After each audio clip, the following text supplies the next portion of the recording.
একদিন এক পীর সাহেব যাচ্ছেন রাস্তা দিয়ে,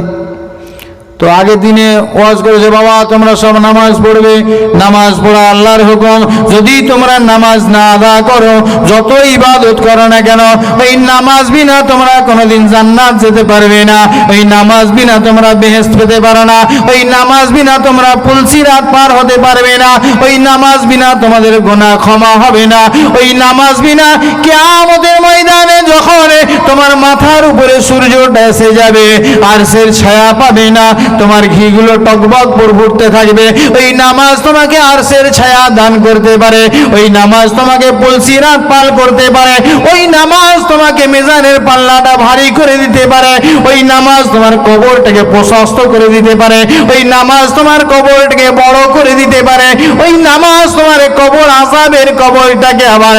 নাজাদের কবর বানিয়ে দিতে পারে।